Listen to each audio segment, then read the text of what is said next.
Hola, ¿qué tal?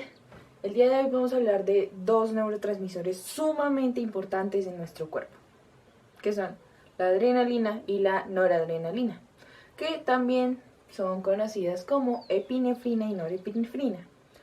Ojo, son neurotransmisores, pero también pueden cumplir funciones hormonales.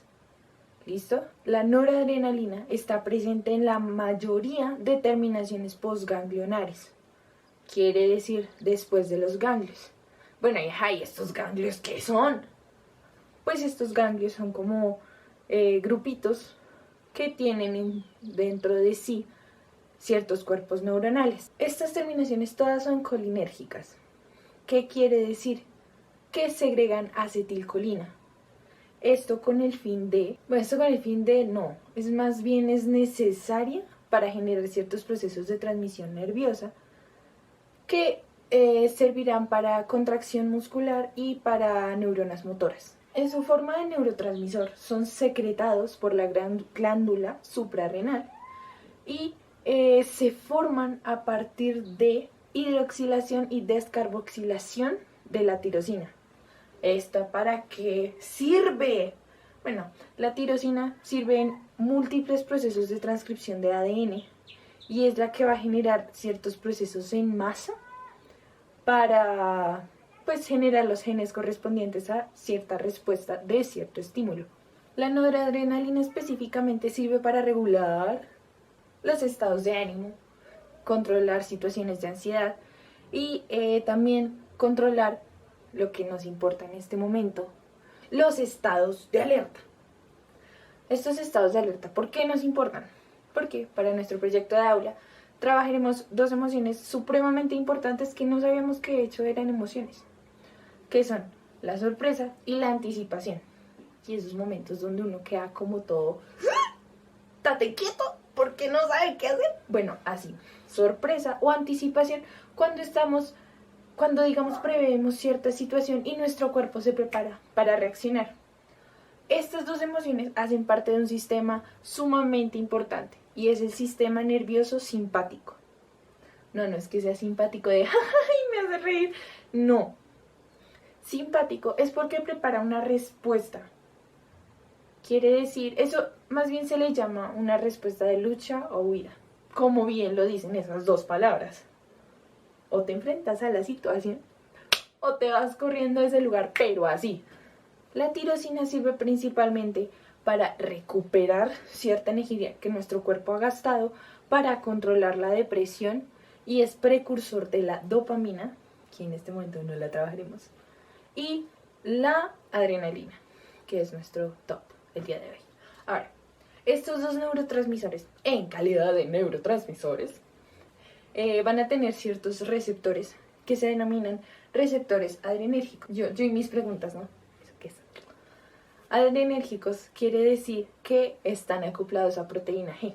Ahora, también se les denomina adrenérgicos porque utilizan un mecanismo de señalización y de transporte que ya hemos trabajado, que es mecanismos de transporte por difusión facilitada. En este caso serán metabotrópicos. Al ser receptores adrenérgicos cumplirán determinadas funciones de catecolaminas.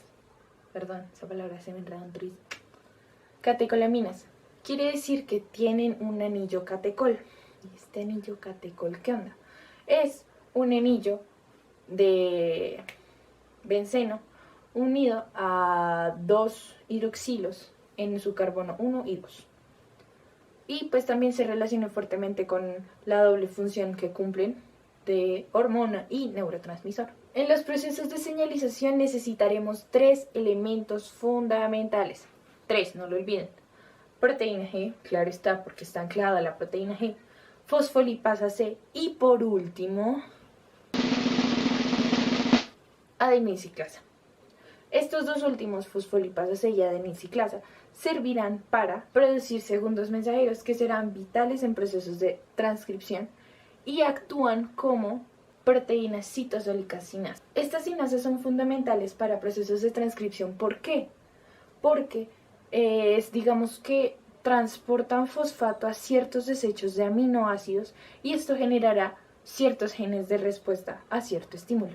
Los receptores servirán de comandantes, de generales, de yo no sé lo que se quieran imaginar, porque reclutan otros elementos para, como plataformas o proteínas de andamio. Proteínas de andamio porque sí son esas estructuras que sirven a los constructores para construir determinados pisos, pero en este caso servirá no como este andamio en términos de me ayuda a subir alguna parte, sino por la estructura que maneja de unión. Proteínas de andamio, que son proteínas que ayudan a la unión de otras proteínas de cierta manera organizada, que es lo más importante en nuestro cuerpo. Estos elementos servirán de regulación del receptor para mantener un estado de equilibrio. Esto es básicamente esa su función, y aunque parezca mínima, es fundamental en nuestro cuerpo humano. Algunas características fundamentales de estos receptores adrenérgicos.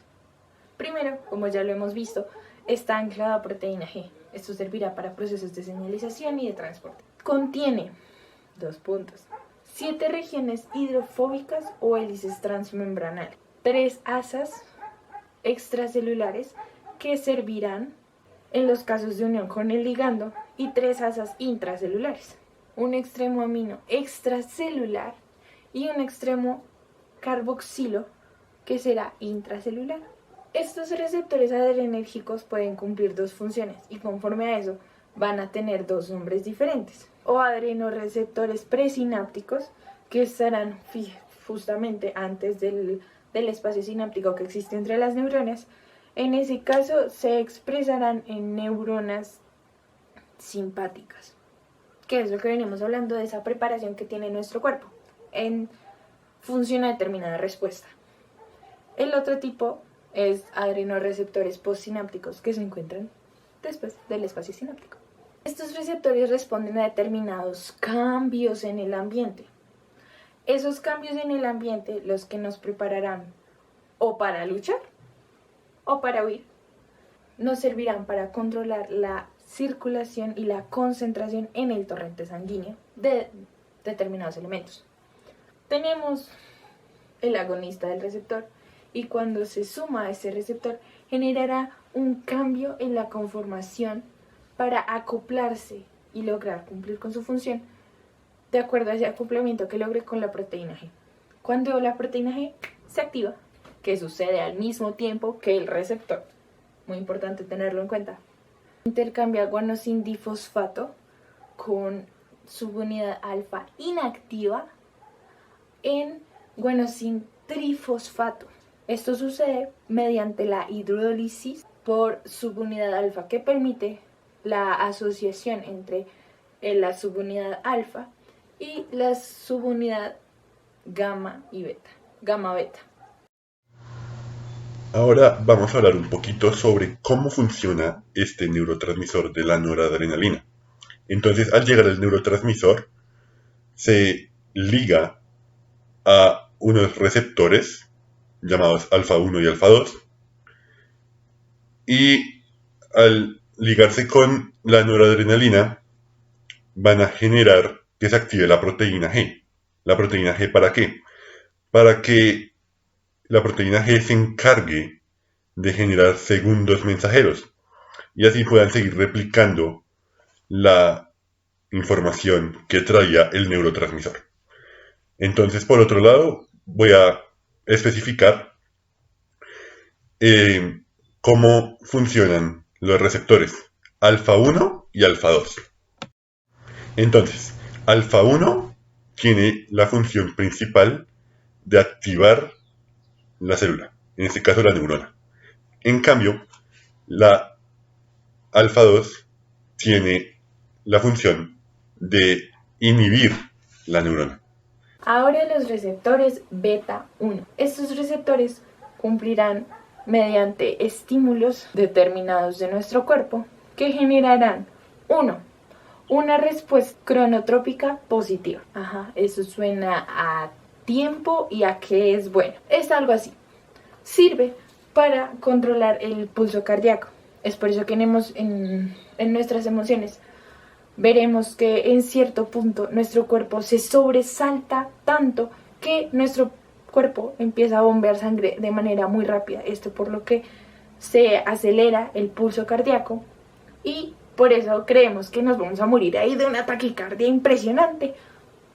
Tranquilo, es una respuesta de tu cuerpo para volver a su equilibrio. Este ritmo cardíaco se genera en condiciones no patológicas. Tiene también proteínas de membrana y tiene canales de sodio NAK. Estos son como los top de los receptores. ¿Por qué?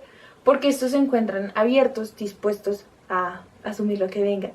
Mientras que los demás receptores NA, los comunes, estarán cerrados en esos momentos. Es por eso que son tan diferentes. El que estén abiertos en determinado momento sirve para una rápida despolarización. Por eso es que en el nodo sinusal se genera un golpe y genera el pulso cardíaco. También se genera un incremento transitorio del calcio intracelular. 2. Generará un efecto ionotrópico positivo. Sí, habíamos hablado que es metabotrópico, pero también cumple procesos ionotrópicos. ¿Esto por qué sucede? Porque bloquea canales que expulsan el calcio fuera de la célula. Al expulsar este calcio, al cerrar estos receptores que expulsan el calcio se almacenará en el retículo sarcoplasmático, lo que permitirá que ciertas contracciones del corazón sean más vigorosas. Ahora, la estimulación por receptores beta 2 genera a nivel de epinefrina una vasodilatación arterial. ¿Qué quiere decir? Que se aumenta el diámetro de las arterias para aumentar el caudal de la sangre, el caudal sanguíneo. También se relaja el músculo liso bronquial y por último se genera la glucogenólisis. Sí, su nombre lo indica, tiene que ver con glucosa y es un proceso de hecho bastante sencillo. Es la movilización o degradación de fosforólisis del glucógeno. Es un proceso catabólico, quiere decir que rompe determinadas cadenas y esto lo que genera es una glucosa liberada que mantiene su nivel. Volvemos al tema del equilibrio. Está, como bien ya medio lo habíamos mencionado, muy relacionada, digamos que estimulada por la misma adrenalina, lo que genera los procesos de contracción muscular. Ahora, esta acción secuencial de glucogenólisis requiere principalmente, para generar esta acción secuencial, de dos enzimas principales. El primero es glucógeno fosforilasa y la segunda enzima es la fosfoglucomotasa, que servirá para catalizar determinada reacción reversible.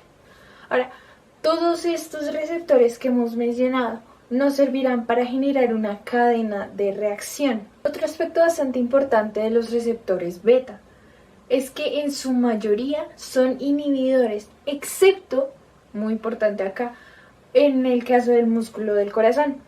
En este caso son los receptores que lo excitan, no lo inhiben.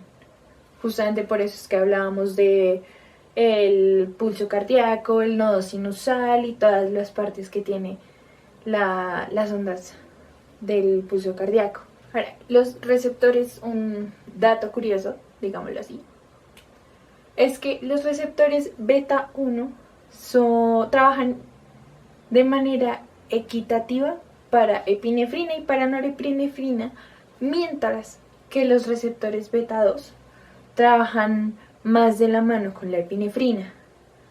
Ahora, en cuanto a iones, los receptores beta 1 se enfocan más en trabajar con el calcio, mientras que los receptores beta 2 se enfocan más en trabajo iónico con potasio. Lo que hablábamos de la contracción muscular es justamente lo que veníamos hablando del proceso de lucha o huida. Es decir, o lo asumes con dignidad y te enfrentas al problema así de frente, súper cool, o te resignas y te vas de ahí pero corriendo.